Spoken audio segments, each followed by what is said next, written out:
Good morning all of you. बड़ी सोच का बड़ा जादू पुस्तक के तीसरे अध्याय में आज मैं फिर आपसे जुड़ने के लिए उपस्थित हूँ। तीसरे अध्याय का नाम है विश्वास जगाएं, डर भगाएं।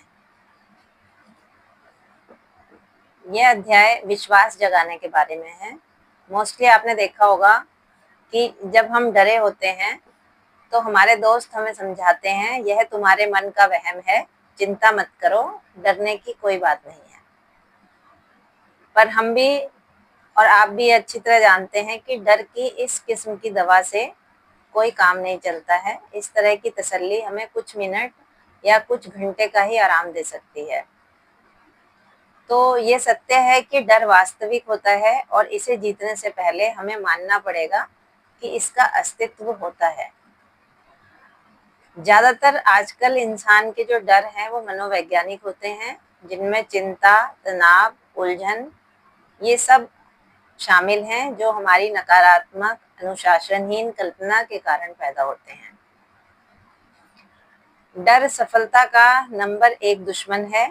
डर लोगों को अवसर का लाभ उठाने से रोकता है, शारीरिक रूप से कमजोर बना देता है, बीमार बना देता है, उनकी जिंदगी को छोटा कर देता है।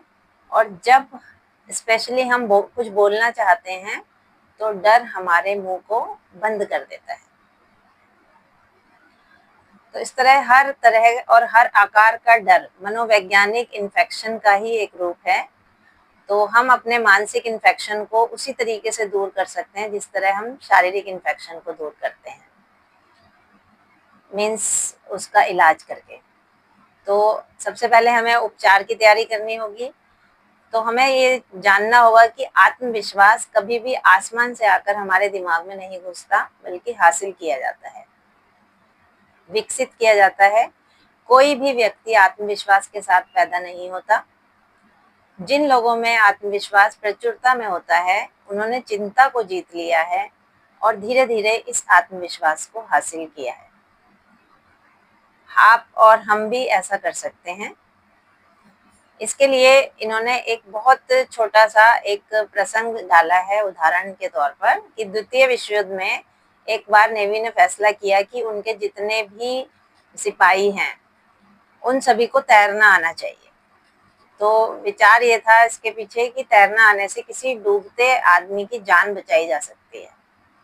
अब जिन लोगों को तैरना नहीं आता था उनके लिए तैरने की कक्षाएं आयोजित की गई और वहां पर बहुत बड़े बड़े जवान स्वस्थ लोग थे और कुछ फुट गहरे पानी में कूदने से घबरा रहे थे। उन लोगों को सिर्फ 6 फुट ऊंचे स्टैंड से पानी में कूदना था और पानी था सिर्फ 8 फुट गहरा। हालांकि आसपास बहुत से विशेषज्ञ खड़े थे और जान का कोई जोखिम नहीं था, पर फिर भी वो जवान लोग बहुत बुरी तरह आतंकित थे। बहुत गहराई से सोचने पर यह एक दुखद प्रसंग था, क्योंकि उनका डर वास्तविक था, पर उनके और उनकी हार के बीच में केवल एक ही चीज आड़े आ रही थी और वो थी नीचे के पानी में छलांग लगाना। अब उन युवकों को बोर्ड ने अनअपेक्षित मतलब अनएक्सपेक्टेडली रूप से धक्का दे दिया। परिणाम ये हुआ कि जैसे ही वो पानी में गिरे तो पानी से उनका डर हमेशा के लिए दूर हो गया। घटना से हमें शिक्षा मिलती है कि काम करने से डर दूर होता है। दुविधा में रहने या अनिर्णय की स्थिति में रहने से या काम टालने से हमारा डर दूर होने के बजाय बढ़ जाता है। इसके बाद हमें डर और उनके उपचार के कुछ उदाहरण इस बुक में दिए गए हैं। जैसे एक डर है रंग रूप के कारण झिझक।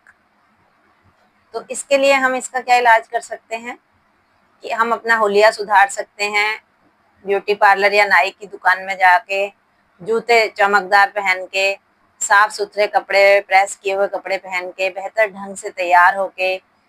अच्छा दिखने के लिए हमें हमेशा नए कपड़ों की ही जरूरत नहीं होती, हम पुराने और सादे कपड़ों को भी बहुत अच्छे तरीके से मेंटेन करके पहन सकते हैं। तो इस तरह हमारी रंग रूप के कारण जो झिझक है उसका डर थोड़ा समाप्त होगा। और इसके अलावा और भी कई प्रकार के डर हैं और उनका इलाज भी इस बुक में दिया गया है। किसी महत्वपूर्ण ग्राहक को खो देने का खतरा, जैसे इसका इलाज दिया हुआ है कि बेहतर सेवा देने की दुगनी कोशिश करें, हर चीज को सुधार लें जिससे आपके ग्राहकों का आप में विश्वास कम होता हो, ऐसी हर चीज को सुधार लें।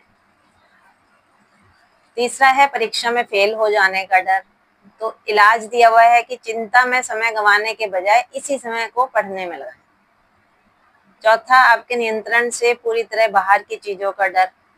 तो अपना ध्यान किसी दूसरी तरफ ले जाएं, अपने बगीचे में जाकर खरपतवार साफ करें, अपने बच्चों के साथ खेलें, फिल्म देखने जाएं।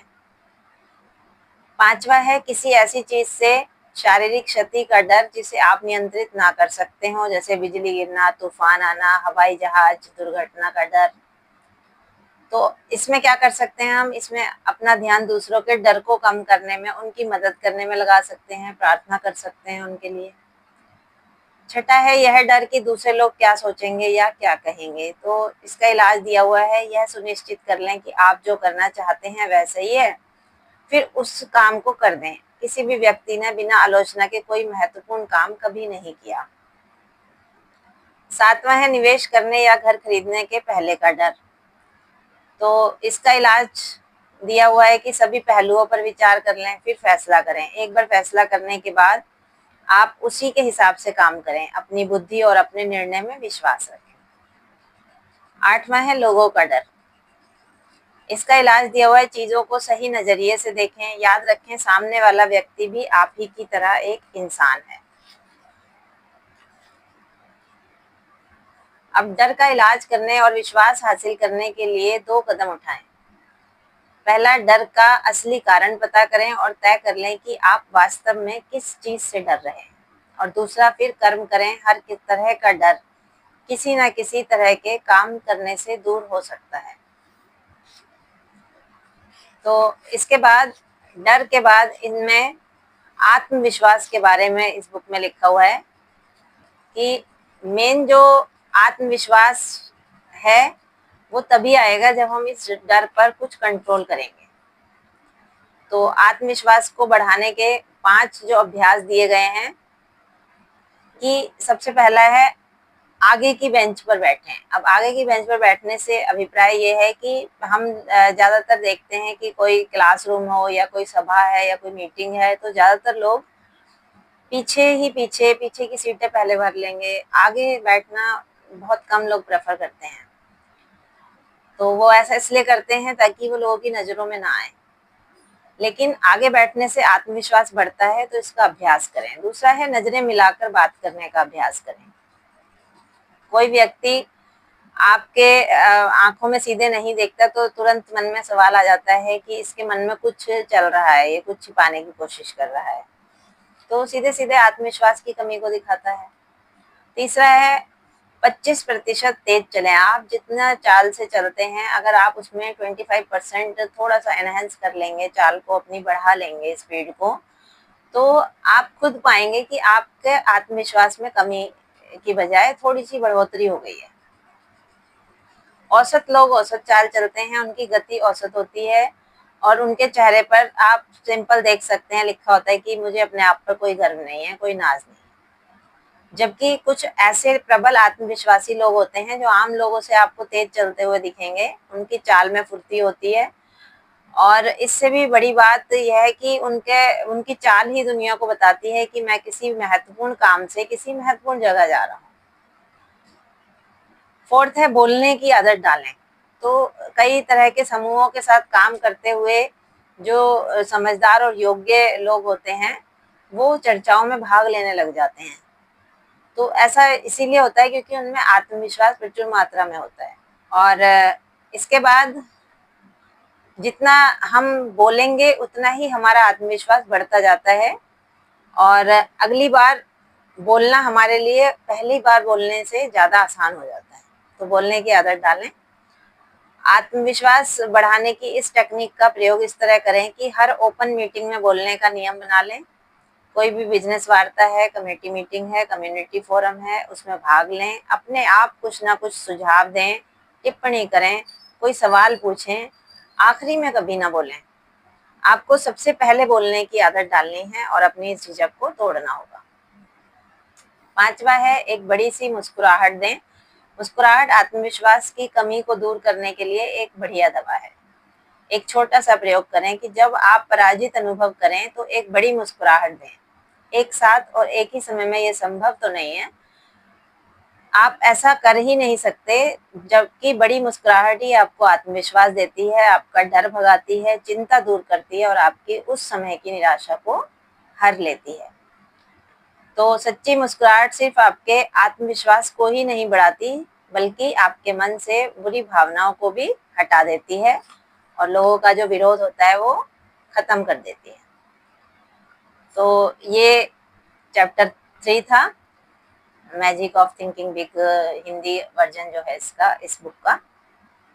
होप कि आपको पसंद आया होगा। पूरी बुक पढ़ना सभी के लिए बहुत पॉसिबल नहीं होता आज की इस भाग दौड़ी की जो समय चल रहा है उसमें। तो मैंने आपको शॉर्ट में बताया, इन टेक्निक्स का यूज करके आप अपने मन के विश्वास को जगाकर, अपने अंदर के डर को खत्म करके आपका जो एक सही व्यक्तित्व है उसका पुनर्जन्म कर सकते हैं। तो इसी के साथ अब मैं आपसे विदा लेती हूँ। अगले चैप्टर के साथ अगले वीडियो में आपसे फिर से मुलाकात होगी। तब तक के लिए नमस्कार।